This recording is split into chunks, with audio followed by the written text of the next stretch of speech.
Hey guys, how's it going? I've just seen this article which seems quite interesting. I've not read it yet, but so read it with me. Um, Black Hair Code launched to tackle racial discrimination. A black hair code has been created by a group of campaigners to try and end discrimination against people from African and Caribbean backgrounds. Schools and workplaces are being encouraged to sign up to the Halo Code, which supports students and staff to wear their afro hair how they choose to. This is good. Unilever is one of the first businesses to sign up to the code. It's hoped the Halo Code will educate more teachers and employers about natural afro hair and normalise protective hairstyles. How interesting. Let's take a look at this. It's a video. Hair discrimination is a form of racial discrimination. As a black woman, our hair is an expression of us. For wearing my natural hair, told that it was too big, it was distracting. Unprofessional, unmanageable. Ooh, my hair is my crown. Yeah, it's human hair. Do you ever take it off? Yeah, take it off all the time. Can we see what your hair's like?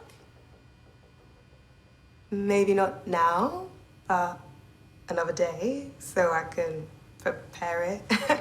Okay. Well, thanks so much.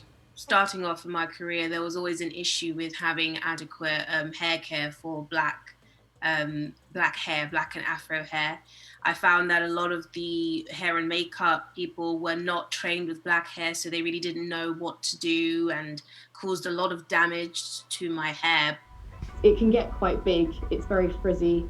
Quite a few people have said my hair is just messy and frizzy. In a lot of dress codes and policies, they do say that your hair should be tied back, should be neat.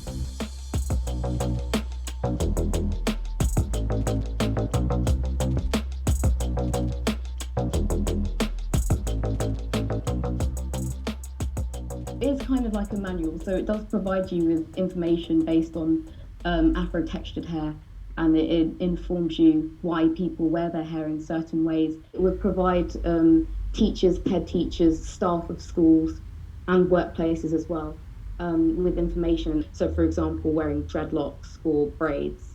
We want to encourage that this is reflective of some people's traditions, and they're important to black family heritage as well as the actual individuals themselves. When I was in year 10 at secondary school, I was sent home multiple times for wearing my natural hair out, told that it was too big, it was distracting, that it would block children from seeing the whiteboard, and I was challenging it with a legal case that the Equality and Human Rights Commission funded.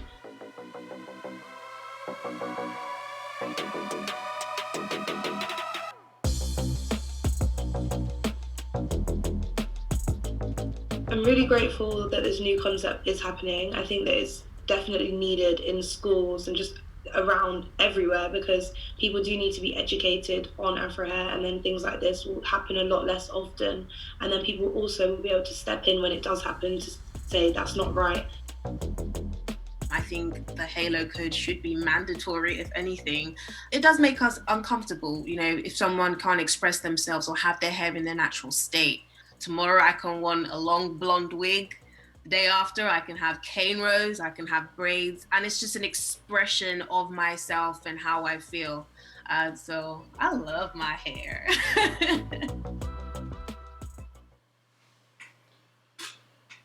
Well, that is interesting. Okay, man. So that's really interesting. It's really positive. It's like being black. Your black experience. I speak about my black experience, right? It's such a privilege to be a person of African descent for reasons too numerous to name, yeah?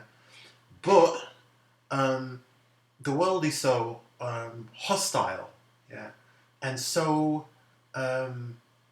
pitted against you in so many different ways. It's like death by 1,000 cuts, and they bog you down, yeah, in these petty little fights over the smallest things, yeah, over how you walk, yeah, over your use of language, and over your hairstyle. It's something which is so fundamental, yeah, to your sense of physical self, that when they attack things like, your hair, yeah, they're really attacking the very fibre of your being. That's is not only a physical attack on your physicality. That's an attack on your spirit and your spirituality.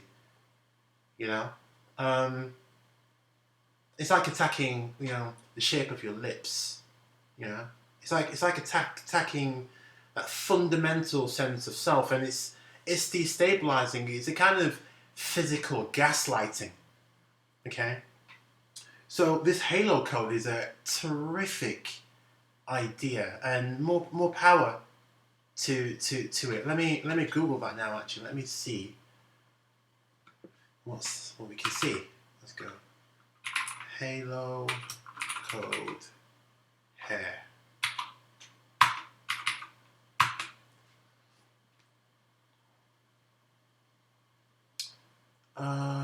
Okay, there's the BBC article. It's their website. Give me a second. It's an actual website. No, there's no.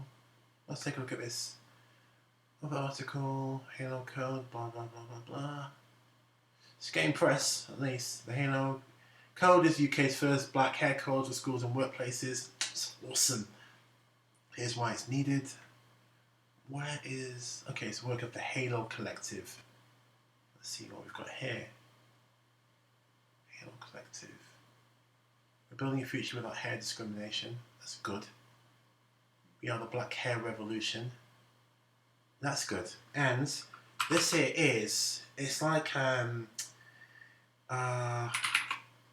black...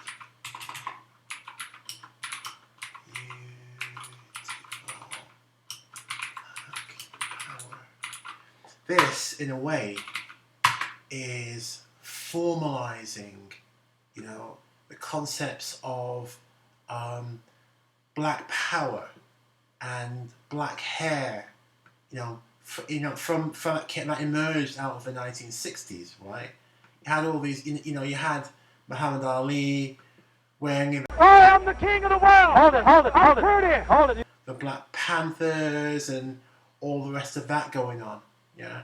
So what's nice about this is that this is kind of like a formalization of that idea, updated for the 2020s. But when you've got something like a code, it's not a law exactly, but it's something that you then, that's a set of principles that other people can implement. So I like this a lot. Let's see. We are an alliance of organisations and individuals working to create a future without hair discrimination, founded by the young black organisers from the Advocacy Academy. Let's click on, see, find out who these dudes are. Advocacy Academy, there we go.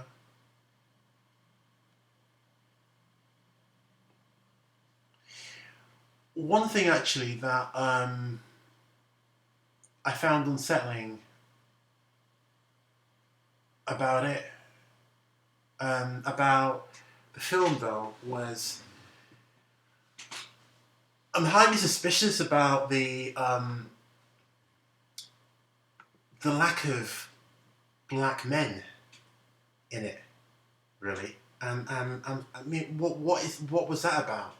Because black hair issues affect black boys and black girls, but everybody in it in that film was a girl, right? A woman, a girl. And if you look at the Advocacy Academy, here, what we've got here, just looking at it, look, it's very female top heavy, and I have to ask why, what's going on there? What's the politics behind that? So let's see. The Advocacy Academy is a transformational social justice youth organising movement for young people. You know, what's behind that? Who's funding that? Etc. Etc. Etc. Some of these things, you know, they're not what you think they are. So I don't know. Anyway, that's my initial thoughts on it. I'm going to give that a guarded, you know, due to my concerns. I'm going to give that a guarded yes. It's a yes, but it's a guarded yes. Let me know what you think about the Halo Academy. Sorry, the Halo, what's it called? The Halo Code. What do you think about the Halo Code? What do you think about all of that? And I'll see you in the next video. Peace.